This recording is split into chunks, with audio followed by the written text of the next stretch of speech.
Hi there, grief growers. Before we begin, just a quick note to let you know that I'm going off the air for the month of December to grieve the loss of my mom, who died on December 26th, 2013. I'll be releasing new episodes of Grief Seeds again in January. In the meantime, you can always find more grief support resources, including podcast episodes, blog posts, and videos at shelbyforsythia.com.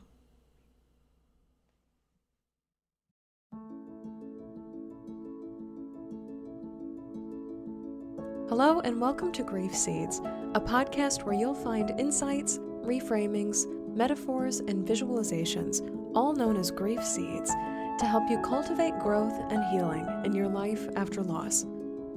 My name is Shelby Forsythia. I'm an intuitive grief guide and author, and on this show, I'll share insights from my interactions with clients, wise words from fellow grievers, and personal stories from my own life, with the hope that they transform your grief as they have transformed mine. Because even when it doesn't feel like it, we are planting the seeds of growth in the midst of great pain and heartache. Your grief is welcome here. Hi there, grief growers, and thanks so much for joining me again on Grief Seeds. Today, I would like to offer you yet another way to surrender your grief. Surrender is something that I have such a hard time with, that clients have such a hard time with, that folks who join me in workshops and even comment on social media have a hard time with. This notion or this sense that I know I need to let this go, or it would benefit me to release this, to put this down for a while, but I just don't know how. In instances like these, it might be really helpful to visualize literally handing off your pain, handing off your grief, handing off your heartache to a loved one or a collection of loved ones who have died. This can be a family member like a sibling or a parent or even a child, but also loved ones who have died like pets, like grandparents, like ancestors that you've never met, like people who have also grieved, who maybe you're not even familially related to. This requires a little bit of imagination and some sort of belief that we maintain a connection with people after they die. So if you carry this mindset that we die and then nothing happens after that, perhaps this is not the episode for you. But if you believe that your loved one is still floating in the ether, if they are residing in heaven, if they continue to be a part of the universe and you are a part of that universe as well, then you can adopt this belief that it is possible to hand things over or to fork them on over to a loved one who is no longer present so that they can carry that energy for you, or perhaps too so they can recycle it, so they can make it into something different. When I am really struggling with the pain of losing my mom, and as we are creeping into the holidays around the time when she died, it is especially loud, it's especially big. I will often go to sleep listing off things that I would like her to carry for me. Mom, I can handle working tomorrow. I can handle showing up at work. Can you take my brain fog? Can you take my pain? Can you take my grief over the fact that a lot of other people have complete families to return to over Christmas, and I do not? Can you take the pain of your dying? Can you hold that for me for a little while? And knowing my mom and knowing who she was, I know already that her answer is yes. So I challenge you to incorporate this visualization with somebody you love who has died. I had a client who once used this with his best friend who died. He said, man, I can totally take going to work tomorrow. I can take having to run all these errands. I can take having to negotiate my children and my pets and growing a garden all by myself. But what I can't take around this holiday season, it feels like it's above my pay grade. is the pain of your dying, is the empty chair that you left when all of our friends get together. That's what I need you to carry, because that feels like just too much for me right now. I worked with another client who was considering sobriety in addition to her grief, substances that she had used in the past to alleviate pain or to be a part of the party or to just cope with life were no longer working for her in her grief. And as she was reckoning with the loss of both of her parents, oftentimes she would visualize sitting on a bench with them or riding in the car with them and ask them to carry these burdens for her. I can deal with getting up and being sober tomorrow. Can you carry the pain of losing you too? That feels like more than I can carry right now. I've even done this in practice with clients who have lost children, and that can feel like a weird dynamic, as I don't want to burden my child with something. I'm the parent, I'm the person in charge or the authority figure here. I'm supposed to be the caretaker. But if you believe your person has crossed over to a place that is free from the constraints of being human on the earth, on planet Earth, if you believe they're in heaven or a part of the universe, you might also believe too that there's an infiniteness about where they are, an infiniteness to their power, an infiniteness to their ability, an infiniteness to their strength or their capability to hold things. They do not have limits like we do here on earth. And this does require a stretch, but I know many people, especially grieving people who subscribe to this, as they have gone to a place that is no longer limited by the humanity of being on earth. So my child that I have lost, my baby that I have lost, my child that I have miscarried, can you hold this for me? I as your parent, I as your friend, I as your aunt, uncle, person who knew you, of you in life, am finding this pain, sadness, nostalgia, heartache, longing far too much to carry right now. You can use this with pets too. I don't want to burden my pet. I was the caregiver for them. I am missing your purrs. I am aching for our routines. Can you carry the agony of that for me today?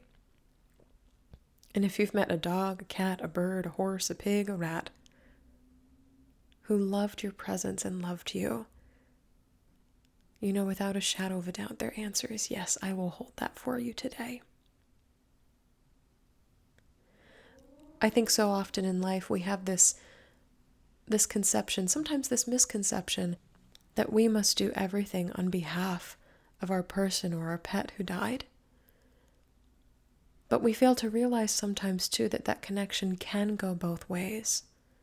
It's a new language we have to learn to speak in grief, that's for sure. It doesn't come intuitively like our connection with them on earth did. It's something we have to invent for ourselves. But what if just as we carry them with us, they can also carry us with them?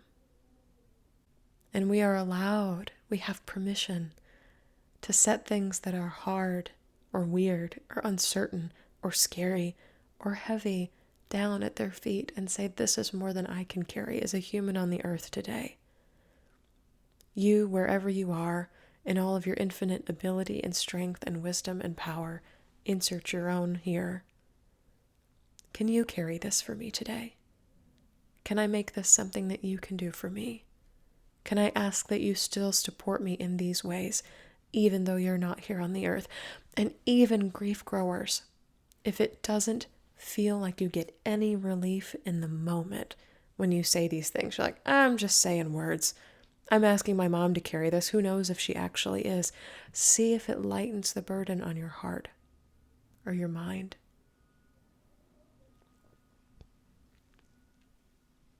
See what happens when you ask your loved one to hold these things that are too much for you to carry.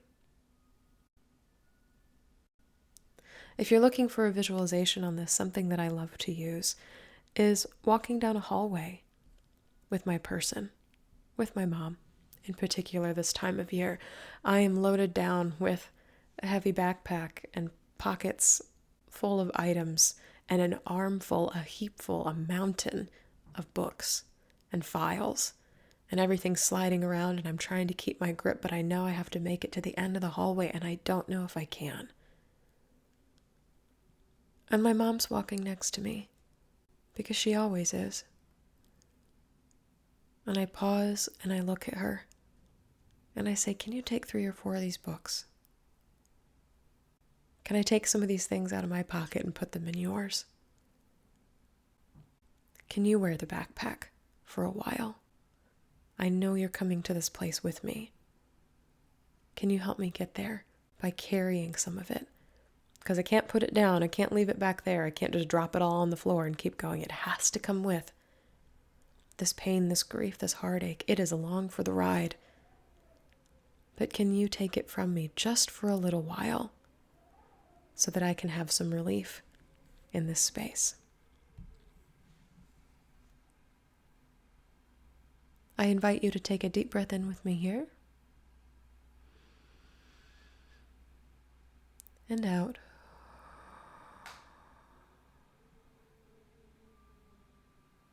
My darling grief growers, as we work our way into the close of the year, as darkness gets louder, as nature goes into hibernation, as we turn a corner into another year, may you grant yourself the permission to hand off your grief to someone or something that you love who has died. Summoning whatever belief you have in the afterlife or continuation of life. May you take some of your metaphorical books, your backpacks, the rocks, the loads you're carrying, and submit a request to them to help you carry it too.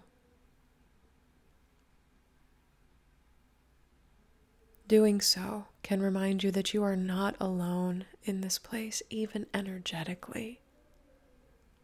You are surrounded even after death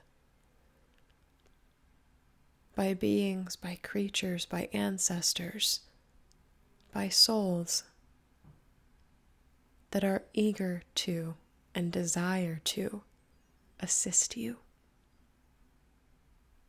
So when things feel too heavy, when they feel impossible to carry, when you feel like you cannot do this by yourself, perhaps remember that maybe you aren't supposed to. And as you work to surrender the things you know you need to let go of in grief, may you remember to call upon your loved ones in this way and hand off some of the energetic, mental, emotional, psychic, spiritual burden onto them so that you don't have to carry it alone. Deep breath in here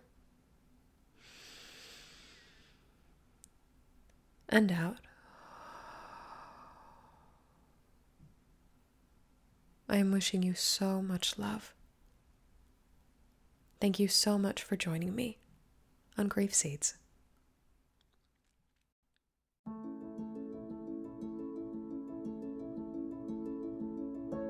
So that's all for this episode of Grief Seeds. Thank you so much for listening today.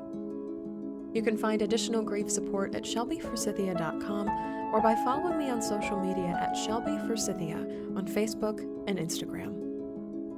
If this podcast helped you in your life after loss, please leave a review and subscribe on Apple Podcasts, Spotify, or wherever you listen. And be sure to share Grief Seeds with a friend, because you never know what someone you love is going through. A huge thank you to my Patreon supporters for financially keeping this podcast on the air. If you'd like to support Grief Seeds on Patreon through a yearly or monthly pledge, you can do so at patreon.com/shelbyforsythia. My Patreon supporters get access to behind-the-scenes content, including a once-a-month grief support call with me and 5 90-minute workshops with topics decided by grievers themselves. Again, that website is patreon.com/shelbyforsythia. Music for Grief Seeds is performed by Addie Goldstein. As always, my dear grief growers, it was beautiful sharing this space and time with you today. I see you. I am so proud of you and the work that you're doing in the world. And I love you. Because even through grief, we are growing.